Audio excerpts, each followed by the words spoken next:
नमस्कार, जोहार आप सभी साथियों का एक बार फिर से स्वागत है हमारे इस चैनल पीसीएस फाउंडेशन पे। जैसा कि आप लोगों को मालूम होगा कि सीडीपीओ का जो एग्ज़ाम होने वाला है, उसमें पेपर 1 में सामान्य अध्ययन से लगभग 100 प्रश्न रहेंगे। सामान्य अध्ययन इतना महत्वपूर्ण होगा क्योंकि वो देखिए 100 नंबर यानी 200 नंबर का सिर्फ पेपर 1 रहेगा, तो पेपर 1 पढ़ना बहुत ही ज़रूरी हो गया है क्योंकि अगर पास करना परीक्षा को तो पेपर 1 पढ़ना होगा। चलिए, आज इसी क्रम में स्टार्ट करते हैं आज का जो थोड़ा-सा आज बुद्ध पूर्णिमा है, सभी को बहुत-बहुत हार्दिक शुभकामनाएँ बुद्ध पूर्णिमा की। जो इसका जो कोटेशन है बुद्ध जी का देखिए कि जीवन में दर्द मिलना तो स्वाभाविक है, लेकिन दुखी होना या ना होना वो आपके ऊपर डिपेंड करता है। चलिए, जीवन में मतलब दर्द है लेकिन वो तो स्वाभाविक है कि दर्द होगा आपको, लेकिन वो आपके अनुसार हो सकता है कि आप क्या उसके हिसाब में सोचते हैं। चलिए, आगे पहला प्रश्न जानने से पहले इसका थोड़ा सिलेबस देख लीजिए कि सिलेबस क्या है इसका। प्रारंभिक परीक्षा के 2 पात्र होंगे, ठीक है? जो वस्तुनिष्ठ होंगे, प्रत्येक पत्र 100-100 अंक के होंगे। कितने-कितने अंक के होंगे? 100-100 अंक के होंगे, ठीक है? जिनका पूर्ण अंक 200 अंक का होगा। पार्ट पेपर 1 अगर हम पेपर 1 बात करें तो पेपर 1 सामान्य अध्ययन से लगभग 100 प्रश्न देख रहे हैं, 100 प्रश्न रहेगा। इसमें से पहला अगर बात करें इसमें जो पढ़ना क्या-क्या है? पहला पढ़ना है भारतीय इतिहास एवं भारतीय राष्ट्रीय आंदोलन। चलिए ठीक है, ये जो भारतीय इतिहास और भारतीय राष्ट्रीय आंदोलन बहुत ही महत्वपूर्ण होगा। इसके हिसाब से हम सवाल सेट करके लाए हैं आपके हिसाब से और ये लगातार जारी रहेगा। आज फिर जो है भूगोल पढ़ना। भूगोल में क्या है? भारत का भूगोल पढ़ना है और विश्व का भी भूगोल पढ़ना है, ठीक है? भारतीय राज्य व्यवस्था एवं अर्थव्यवस्था भी इसमें पढ़ना है। झारखंड का इतिहास पढ़ना है जो कि हम अलग से क्लास ले रहे हैं। झारखंड का भूगोल पढ़ना है, अर्थव्यवस्था पढ़ना है और संस्कृति भी पढ़ना है, तो बहुत ही महत्वपूर्ण होगा। पेपर 1 बहुत ही महत्वपूर्ण होने वाला है। इसी क्रम में आज का पहला प्रश्न आपके सामने ये रहा। पूछ रहा है कि निम्नलिखित में से कौन सा नृत्य रूप में झारखंड से संबंधित नहीं है? झारखंड का पहला ही प्रश्न हमने लिया कि इनमें से आप जो सवाल देख रहे हैं वो झारखंड से संबंधित पूछ रहा है कि नृत्य कौन सा है। इस चारों ऑप्शन देखिए, धिमसा, जामदा, कर्मा या पाइका।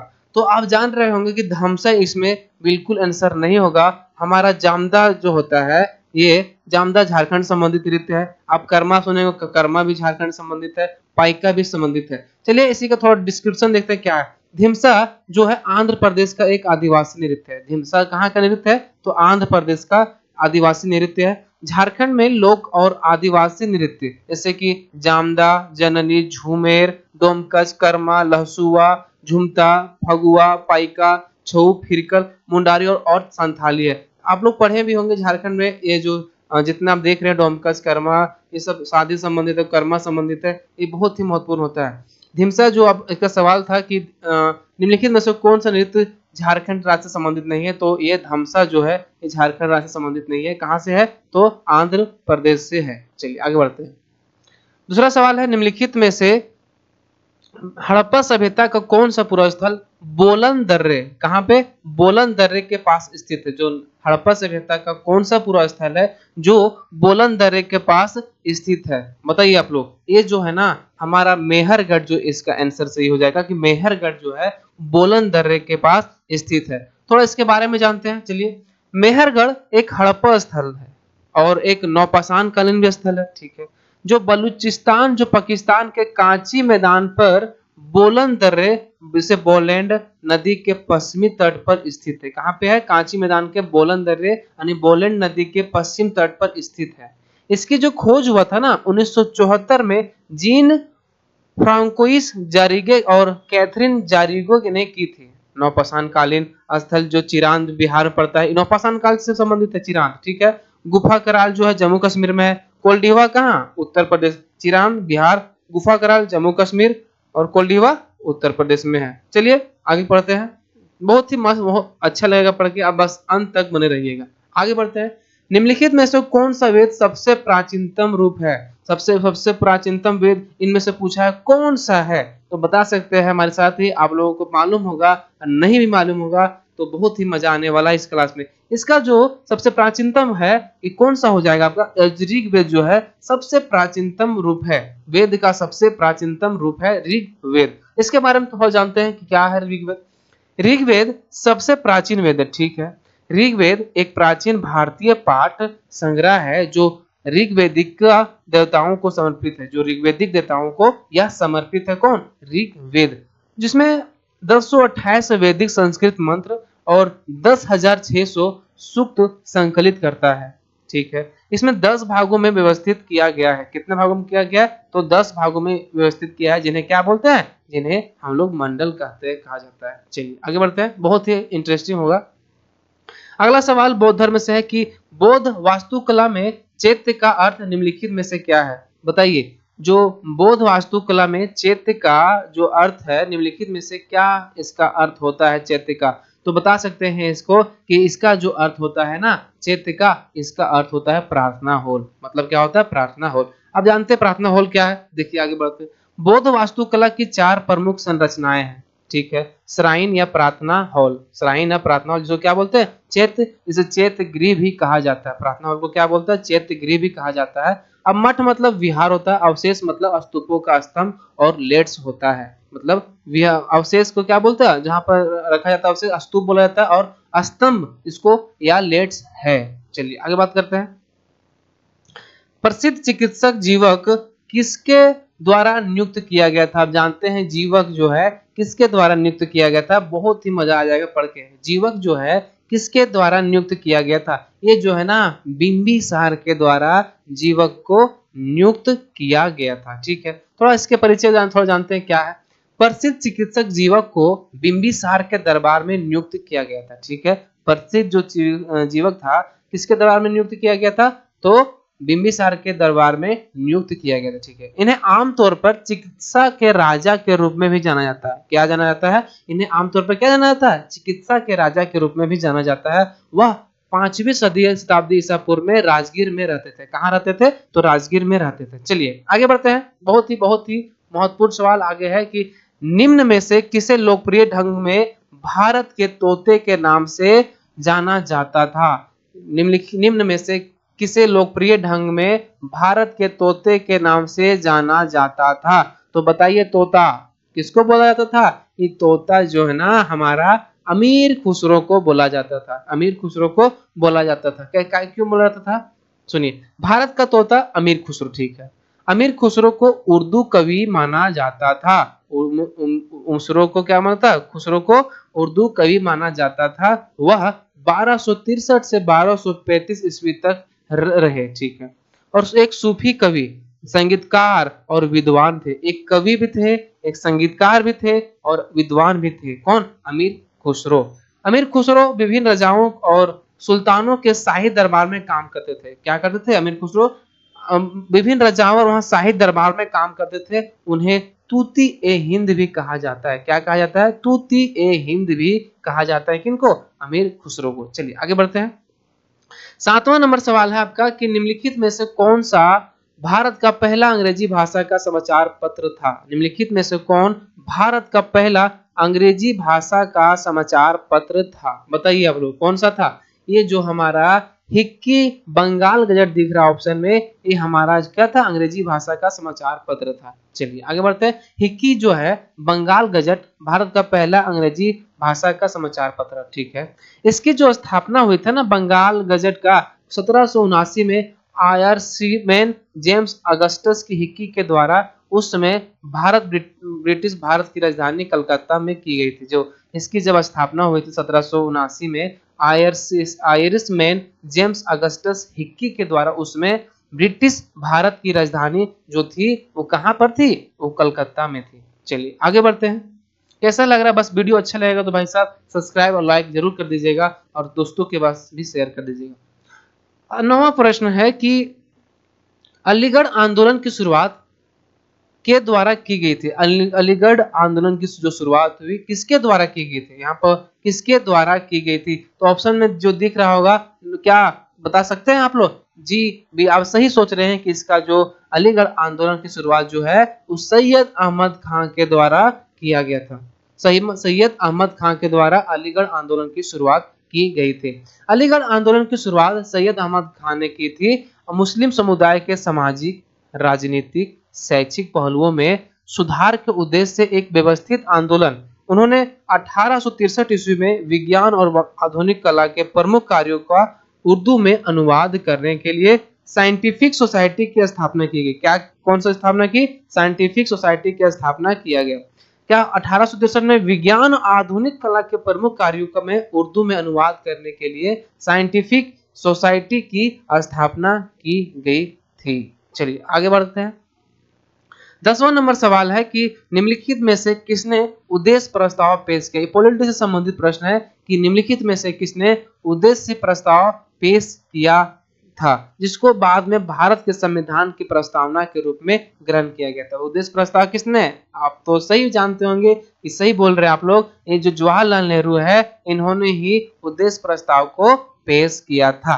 चलिए आगे बढ़ते हैं कि 13 दिसंबर 1946 को जवाहरलाल नेहरू ने 13 दिसंबर 1946 को जवाहरलाल नेहरू ने उद्देश्य प्रस्ताव पेश किया। ठीक है, इस संकल्प ने संविधान निर्माताओं की आकांक्षाओं और मूल्यों को स्थापित किया। क्या किया कि इस संकल्प जो उद्देश्य प्रस्ताव पेश किया, तो इस संकल्प में संविधान निर्माताओं की आकांक्षाओं और मूल्यों को भी स्थापित किया।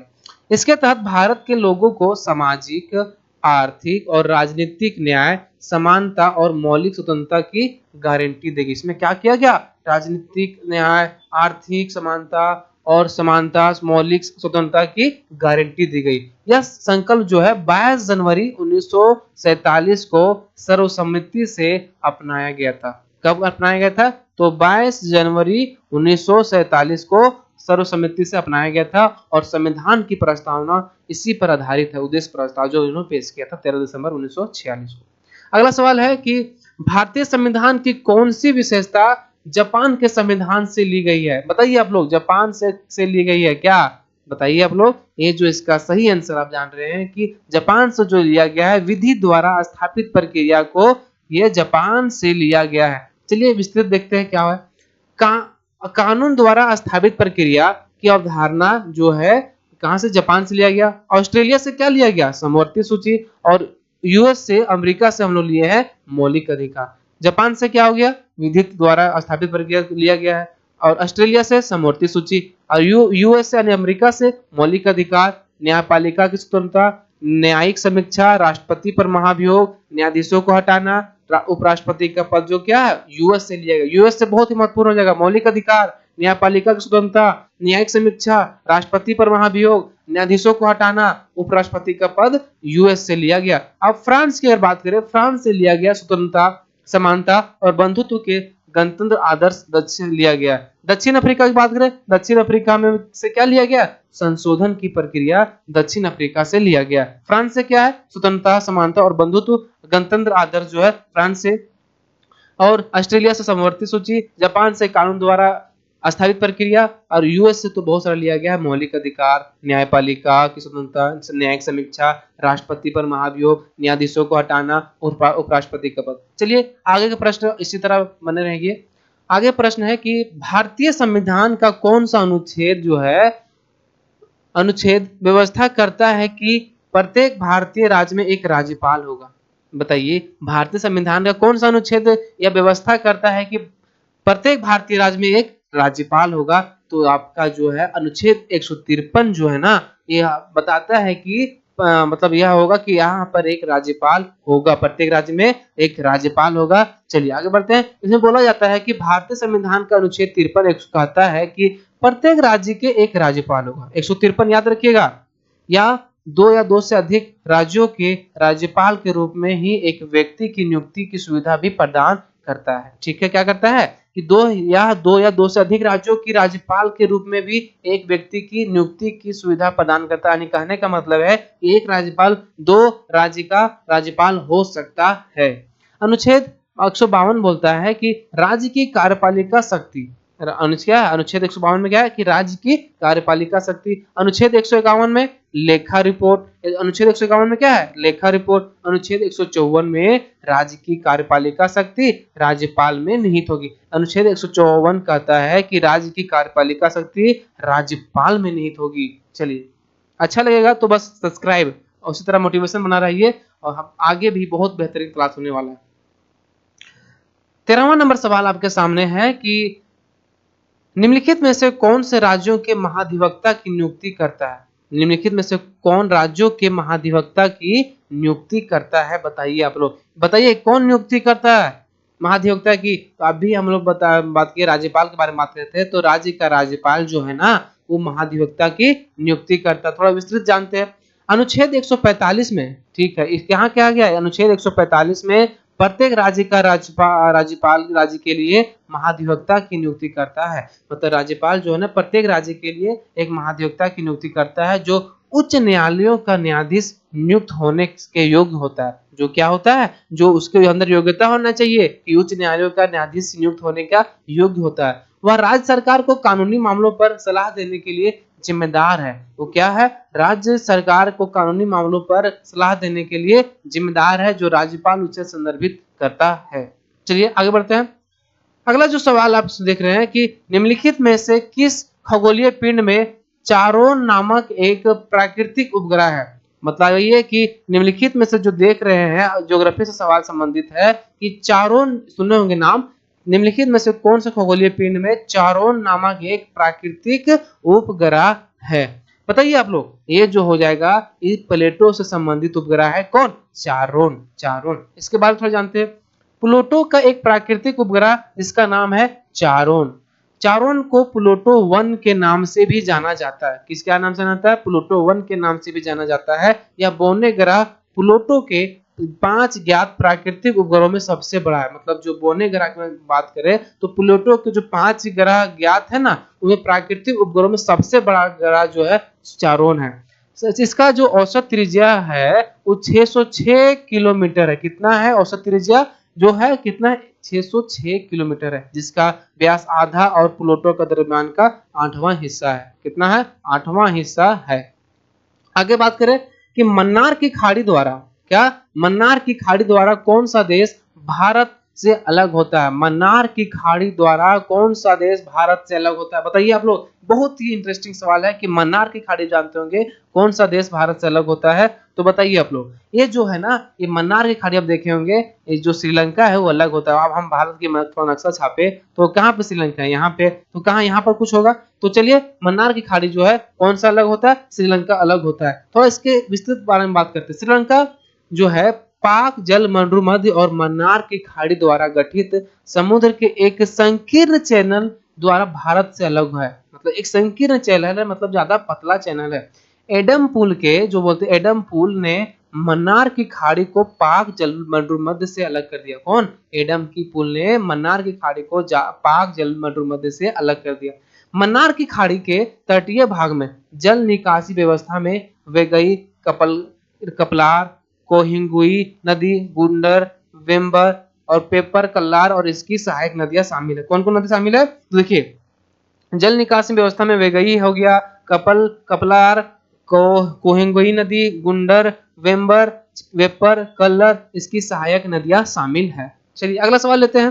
पहला है, ये भी झारखंड संबंधित है। झारखंड के कोडरमा और गिरिडीह जिलों में पाए जाने वाले कौन से खनिज का उपयोग बिजली उद्योग, पेंट और वर्णक उद्योग आदि में के लिए किया जाता है। जो कोडरमा और गिरिडीह में जो पाया जाने वाला कौन सा खनिज है जिसका उपयोग बिजली उद्योग, पेंट और वर्णक उद्योग आदि के लिए किया जाता है, तो आप लोग साथियों को सब पता होगा कि हमारा कोडरमा और गिरिडीह में क्या, अभ्रक। तो अभ्रक के बारे में जानते हैं कि अभ्रक झारखंड का कोडरमा जिला, जो कोडरमा हजारीबाग क्षेत्र अभ्रक का प्रमुख उत्पादक है। कौन, कोडरमा हजारीबाग क्षेत्र अभ्रक का प्रमुख उत्पादक है।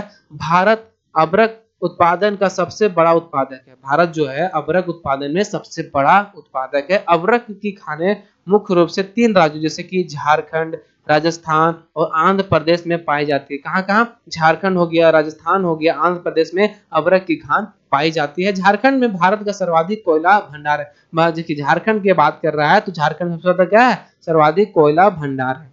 चलिए आगे बात करते हैं, अगला क्वेश्चन को लेते हैं।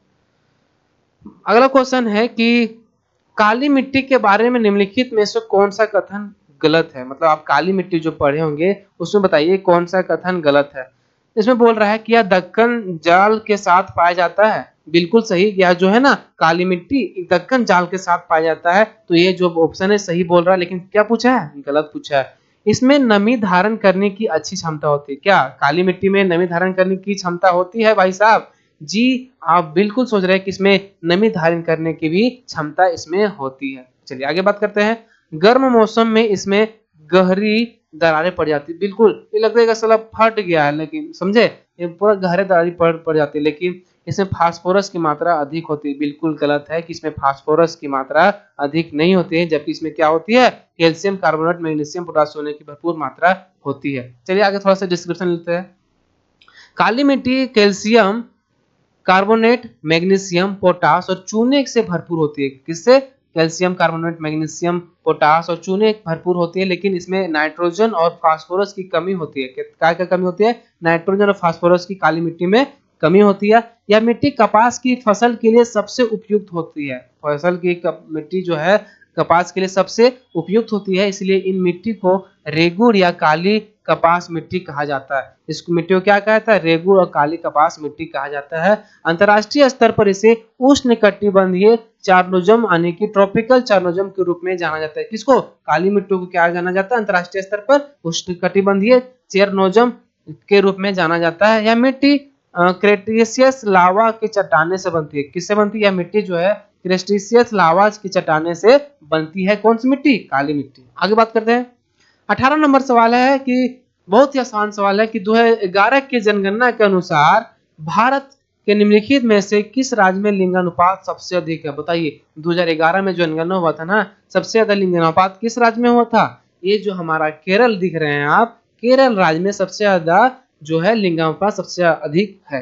चलिए इसमें देखते हैं। 2011 के अनुसार सबसे अधिक लिंगानुपात वाला जो राज्य केरल है 943 है, यानी कि 1000 अगर मेल है तो उस पे 943 कितना है?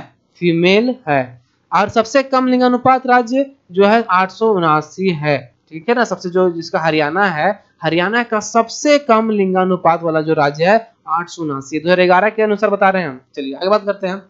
अगला जो सवाल है वो 19वां नंबर, आर्थिक गतिविधियों के आधार पर, जो आगे किससे संबंधित प्रश्न है? इकोनॉमिक्स से संबंधित है कि आर्थिक गतिविधियों के आधार पर भारतीय अर्थव्यवस्था में कितने क्षेत्र? आर्थिक गतिविधियों के पूछा है तो आर्थिक गतिविधियों के आधार पर जो है कितने क्षेत्र हो जाएगा? या 3 क्षेत्र है। कौन कौन सा भाई साहब? देखिए आगे, भारतीय अर्थव्यवस्था में 3 क्षेत्र है। कौन? प्राथमिक अर्थव्यवस्था, द्वितीयक अर्थव्यवस्था और तृतीयक अर्थव्यवस्था है। संचालन के संदर्भ में भारतीय अर्थव्यवस्था संगठित और असंगठित में विभाजित है। कहाँ पे? संगठित और असंगठित में विभाजित है। जबकि स्वामित्व के लिए इसे सार्वजनिक क्षेत्र और निजी क्षेत्र में विभाजित किया गया। जैसे क्या किया गया? जबकि स्वामित्व के लिए इसे सार्वजनिक क्षेत्र और निजी क्षेत्र में विभाजित किया गया। चलिए अगला प्रश्न को देखते हैं। ये जो प्रश्न है, निम्नलिखित में से कौन सा सार्वजनिक वस्तु के श्रेणी में नहीं आता? ये बताइए कि कौन सा जो है इस सार्वजनिक वस्तु की श्रेणी में नहीं आता है? सरकारी प्रशासन, बिल्कुल ये आता है। खाद्य पदार्थ, क्या खाद्य पदार्थ आता है? बिल्कुल नहीं आता है। खाद्य पदार्थ जो है वो नहीं आता है सार्वजनिक वस्तु की श्रेणी में। सड़कें, राष्ट्रीय रक्षा भी आता है, सड़कें आता है, यानी कि हमारा खाद्य पदार्थ जो आंसर है वो सार्वजनिक में नहीं आता। इसलिए खाद्य पदार्थ अर्थशास्त्र में एक सार्वजनिक समान वस्तु, एक वस्तु या सेवा को संदर्भित करता है। जिसमें क्या है, अर्थशास्त्र में अगर बात करें, एक सार्वजनिक समान एक वस्तु या सेवा को संदर्भित करता है जो कि एक समाज के सभी सदस्यों को उपलब्ध कराया जाता है। मतलब कहने का मतलब है कि सार्वजनिक वस्तु उसको बोलते हैं जो सभी लोग उपयोग कर सकते हैं। सार्वजनिक वस्तुओं के उदाहरणों में ताजी हवा, अगर सार्वजनिक वस्तुओं बात करें, ताजी हवा, ज्ञान, प्रकाश स्तंभ, राष्ट्रीय रक्षा, बाढ़ नियंत्रण प्रणाली और स्ट्रीट लाइटिंग जो शामिल है उस सार्वजनिक में शामिल है। आगे बात करते हैं। अगला क्वेश्चन है, बताइए कि रेपो दर जो है, रेपो दर, रिवर्स रेपो दर तथा बैंक दर का निर्धारण कौन करता है? बताइए, आप रेपो दर पढ़े होंगे, रिवर्स रेपो दर पढ़े होंगे या बैंक दर जो पढ़े होंगे, बताइए कि कौन इसमें निर्धारित करता है? क्या सेबी करता है? नाबार्ड, भारतीय रिजर्व बैंक, एसबीआई? आपको सभी पता होगा कि इसका जो बैंकों का बैंक भारतीय रिजर्व बैंक जो है ये रेपो दर, रिवर्स रेपो दर और बैंक दर को निर्धारित करता है। मौद्रिक नीतियां भारतीय रिजर्व बैंक द्वारा नियंत्रित की जाती है। जो मौद्रिक नीतियां हैं भारतीय रिजर्व बैंक द्वारा क्या किया जाता है? नियंत्रित किया जाता है। इन नीतियों में रेपो दर हो गया, रिवर्स रेपो दर हो गया, बैंक दर जो हो गया, इन दरों को आरबीआई बाजार में तरलता के प्रभाव को बनाए रखने के लिए उपयोग किया करता है। मतलब इसमें ज्यादा ना सामान में ज्यादा थी महंगाई हो ना कम हो, इसी को नियंत्रित करता है। आगे बात करें, 22वां नंबर आप सवाल जो देख रहे हैं, इसमें क्या बोल रहा है? भारत में कौन सी पंचवर्षीय योजना मुख्य रूप से गरीबी हटाओ, रोजगार के अवसर को सृजन और अन्य उद्देश्यों के साथ कृषि उत्पादन पर केंद्रित थी। जो कौन सी योजना थी उसमें थी ना कि जिसमें गरीबी हटाओ, रोजगार के अवसरों का सृजन और अन्य उद्देश्य के साथ कृषि उत्पादन पर केंद्रित थी। तो कौन सा हो जाएगा, कौन सी योजना थी ये वाला? तो ये जो पांचवी योजना आप देख रहे हैं वो गरीबी हटाओ, रोजगार के अवसर में सृजन और अन्य उद्देश्यों के साथ कृषि उत्पादन। इसी का थोड़ा जानते हैं कि पंचवर्षीय योजना, इसकी जो अवधि है 1974 से 1979 की थी। इस जो पंचवर्षीय योजना थी इसमें अगर हम वर्ष पूछेगा तो 1974 से 79 थी। इस योजना में 1978 में नवनिर्वाचित मोरारजी देसाई सरकार द्वारा समाप्त कर दिया गया था। 1978 में क्या कर दिया था, जो नया मोरारजी देसाई सरकार आया था उसको समाप्त कर दिया था। और 1975 में विद्युत आपूर्ति अधिनियम में संशोधन किया गया। किसमें संशोधन किया गया? विद्युत आपूर्ति अधिनियम में संशोधन किया गया। 1975 में एक 20 बिंदु कार्यक्रम शुरू किया गया।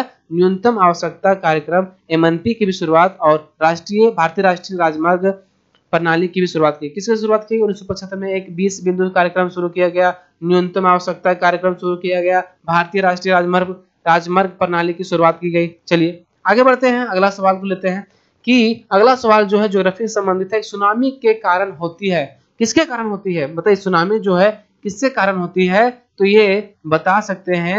यहाँ पर नहीं पूछा है, आपको लगेगा कि किसके कारण होती है, तो क्या ज्वालामुखी विस्फोट के कारण सुनामी नहीं होती है? बिल्कुल होती है। समुद्र के नीचे भूस्खलन इससे भी होती है, भूकंप से भी होती है, लेकिन तूफान से कोई सुनामी का लेना देना नहीं है। यानी कि तूफान से सुनामी का कोई लेना देना नहीं है, दूर दूर तक नाता नहीं है। तूफान, सुनामी लहरें जो भूकंप, समुद्र तल पर भूस्खलन, समुद्र में भूमि खिसकने, बड़े ज्वालामुखी के विस्फोट या समुद्र में उल्का पिंडों के प्रभाव के कारण समुद्र की सतह अचानक गति कारण होती है। मतलब जैसे हो गया कि भूकंप आ गया तो हिलेगा तो सुनामी आएगा, समुद्र तल पर कोई मतलब धरती फट गया तो उससे भी होगा, ज्वालामुखी विस्फोट होगा उससे भी भूकंप आ सकता है, आता है, आ सकता है। अगला सवाल है कि निम्नलिखित में से कौन भारतीय संविधान के प्रारूपण के लिए जिम्मेदार संविधान सभा का हिस्सा नहीं था? आप लोग जानते होंगे जब भारतीय संविधान के प्रारूपण के लिए जिम्मेदार संविधान सभा का सदस्य नहीं था, वो बता सकते हैं आप लोग। बहुत ही आसान सवाल हो जाएगा आपके लिए कि जो महात्मा गांधी थे ना, गांधी जी, ये संविधान के प्रारूपण के समय यह संविधान सभा में इसका सदस्य नहीं थे, मतलब ये वहां सभा में हिस्सा नहीं लिए थे। तो महात्मा गांधी संविधान का मसौदा तैयार करने के लिए जिम्मेदार संविधान सभा का हिस्सा नहीं थे। ठीक है, आगे हम बात करते हैं एक लास्ट सवाल और 25वां सवाल कि ध्रुवीय पूर्वी पवने किस प्रकार की पवने हैं? जो ध्रुवीय पूर्वी पवने हैं, ध्रुवीय पूर्वा पवने किस प्रकार की पवने हैं? तो ये जो है ना ऊपर वाला चीज अस्थाई पवने है। इसके बारे में थोड़ा जानते हैं कि ध्रुवीय पूर्व हवाएं एक प्रकार के अस्थाई पवने, किस पवने? अस्थाई पवने। अस्थाई हवाएं 3 प्रकार की होती है। कितने प्रकार की होती है? 3 प्रकार, जैसे कि व्यापारिक हवाएं, पछुआ हवाएं, पूर्वी हवाएं, ध्रुवीय पूर्व शुष्क ठंडी प्रचलित हवाएं, जो उत्तरी गोलार्ध में उत्तर पूर्व दक्षिण पश्चिम दिशा की ओर और दक्षिण गोलार्ध में पूर्व से उत्तर पश्चिम दिशा की ओर बहती है। मतलब ये जो हो गया, ये हो गया कितना हो गया? ऊपर उत्तरी गोलार्ध, नीचे दक्षिणी गोलार्ध। तो उत्तरी गोलार्ध में क्या बोल रहा है कि उत्तर पूर्व से दक्षिण पूर्व दिशा में और दक्षिण गोलार्ध में दक्षिण पूर्व से उत्तर पश्चिम दिशा में यह बहती है। वे निम्न उपध्रुवीय यानी सब पोलर ध्रुवीय उच्च दबाव वाले क्षेत्र से उड़ते हैं। मतलब क्या करते हैं, कहां से उड़ते हैं? वे निम्न उपध्रुवीय के ध्रुवीय उच्च दबाव वाले क्षेत्र से या उड़ते हैं। चलिए आज का जो सवाल है यहीं पे खत्म होता है। क्लास बताइएगा कि क्लास कैसा लगा। अगर किन्हीं भाई को यह पीडीएफ चाहिए तो पीडीएफ हमारा डिस्क्रिप्शन बॉक्स में लिंक दिया हुआ है, डिस्क्रिप्शन बॉक्स में, वहां से आप पीडीएफ को प्राप्त कर सकते हैं। अगर नहीं भी वहां से हो रहा है तो आप टेलीग्राम में जस्ट सर्च कीजिएगा पीसीएस फाउंडेशन, वहां से आपको पीडीएफ मिल जाएगा। ठीक है, चलिए आज के लिए इतना ही, तब तक के लिए धन्यवाद। बहुत बहुत जोहार आप सभी का।